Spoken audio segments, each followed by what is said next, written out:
The little boy who cried and cried. Once upon a time there was a tiny little boy. He had one brother and one sister. They grew bigger and bigger as the years rolled on, but he remained very small. His mother said he would sprout one day, like a runner bean. One day you will wake up and you will have grown 6 inches. Your hands will be as big as mine and your legs as long as Daddy's. Now this tiny little boy, whose name you should know was Milo, wasn't sure he wanted hands as big as Daddy's. He imagined them on the ends of his yellow jumper. Great big hands sticking out. How would he hold his favourite mug with fingers like that? Daddy couldn't hold the tiny handle of his favourite mug. He had to clasp the mug in his hand like a bear paw when he passed Milo's hot chocolate in the morning.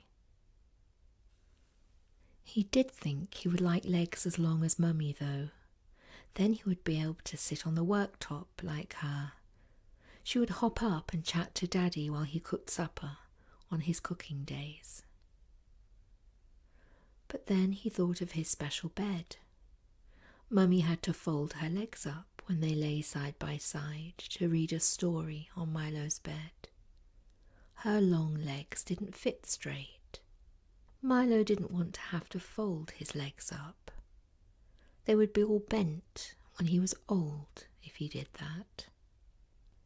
His big sister laughed when he cried at her being so small. "Don't be silly. You're the baby, and you will always be small," she said. His big brother listened and did not laugh when Milo tried to explain how he was fed up with staying so small. His brother, who was the tallest of them all, said, "I was not small for long." He looked sad. "I grew and grew like a runner bean. My hands and my legs and my feet wouldn't stop. One day my legs were longer than Mummy's, and my feet had grown quite as big as Daddy's." Milo looked at his huge brother and wished so hard a little of his bigness could sprinkle down. "But then I cried and cried," his big brother said, "for I felt so big. I didn't want to be taller than Mummy or fit into Daddy's jumpers. I wanted to stay small." "What did you do?" asked Milo. He was fascinated by the thought of his giant brother crying. How could such a big, strong person cry? "I looked at the animals in the zoo," his brother said. "What were they doing?" asked Milo. He thought of the bears and the gorillas, the elephants, the lions and the giraffes. He thought of all the big, strong animals and felt even smaller. How could they help? He wondered. "First, I looked at all the huge ones," said his brother. "I walked around and saw them all playing and hugging, growling and sleeping. And they were so happy. They didn't seem to mind being so big," he said. "And," said Milo, this wasn't helping at all, he thought. "And I walked on and saw the middle-sized animals, the wolves and deer, the penguins and the boar, the lemurs and the chimpanzee. They didn't seem to notice if they were big or small. They jumped and crawled, stalked and stomped, waddled and swam.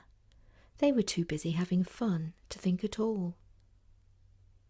I walked on some more, and," said Milo, "and I came to the reptiles, to the bugs and the crawlers, to the lizards and the turtles and the snakes this long. They were much smaller than the rhino and the buffalo outside. They were sunbathing and thinking with half-closed eyes. "And," said Milo, and as I looked, I found the tiniest creature in the zoo, sitting, blinking, watching me. I shivered. "Why?" Milo asked. For he, Milo, was the most powerful of them all, and I was very, very glad he was so small. "How small was he?" asked Milo. "As small as your thumb," answered his tall brother, "and he was wearing a yellow skin quite as bright as yours." Milo looked at his thumb. He waggled it in the air, round and round, until his whole hand and then his arm was going round and round, and he jumped up and spun his body in its yellow jumper round and round, laughing, jumping. Suddenly he felt so strong, and his size didn't matter at all.